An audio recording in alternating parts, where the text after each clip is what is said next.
Morning children, मैं सरोज चौधरी। आज हम हमारे साहित्य का पाठ 12 पापा जब बच्चे थे पढ़ेंगे। जैसा कि पाठ से पता चल रहा है कि जो पापा थे वो जब बच्चे थे तो उनकी मन स्थिति को इसमें दर्शाया गया है। तो इस पाठ में दिखाया गया है कि बच्चा जब छोटा होता है तो अपने आसपास जो भी उसे दिखाई देता है उसे वह अपने मन में बसा लेता है और वह उसी तरह से करने की सोचने लगता है। तो बचपन में अपनाई गई कोई भी आदत हम आसानी से छोड़ नहीं पाते हैं।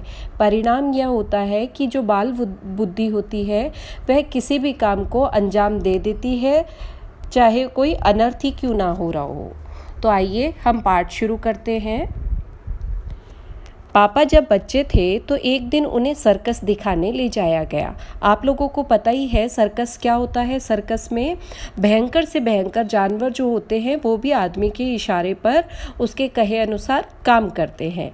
तो सर्कस बड़ा ही दिलचस्प था। उन्हें रिंग मास्टर ही सबसे अच्छा लगा, इसलिए कि वह बहुत ही शानदार पोशाक पहने था। रिंग मास्टर शब्द बहुत ही शानदार लगता था और इसलिए भी कि सारे ही शेर और चीते उससे डरते थे।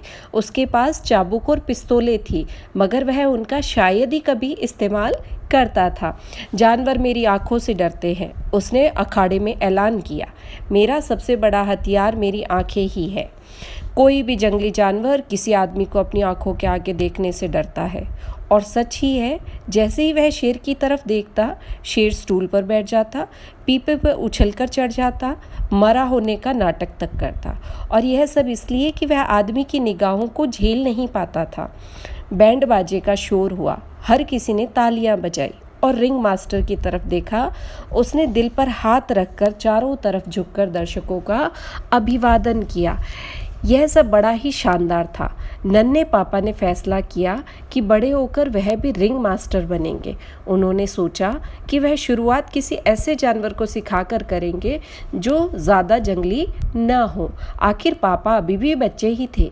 वह जानते थे कि शेर और चीते जैसे बड़े बड़े जानवर नौसिखियों के मतलब के नहीं हैं।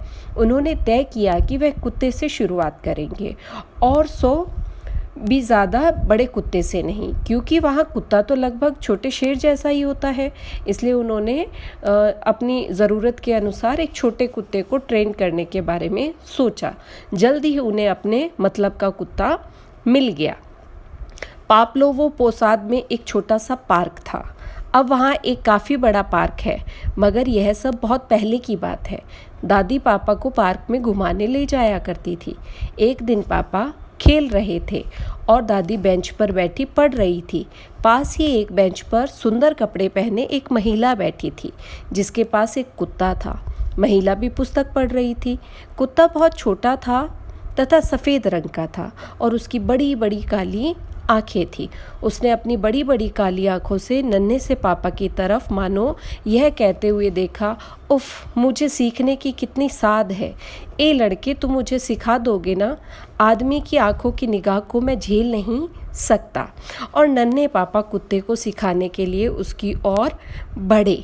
दादी और कुत्ते की मालकिन दोनों किताब पढ़ने में मशगूल थी, इसलिए उन्होंने कुछ भी नहीं देखा। पापा धीरे धीरे उसकी ओर बढ़ रहे थे और सोच रहे थे, लगता है इस पर मेरी निगाह का कोई असर नहीं पड़ रहा है। हो सकता है शेर से ही शुरू करना पड़े। लगता है इसने सीखने का इरादा बदल लिया है। तो पापा, जिस तरह से पापा ने सर्कस में उस रिंग मास्टर को शेर चीतों को ट्रेनिंग देते हुए देखा, उसी तरह से उसको लगा कि वो पापा भी एक कुत्ते को ट्रेनिंग दे सकते हैं। तो इससे आगे का हम अगली कक्षा में पढ़ेंगे। धन्यवाद बच्चों।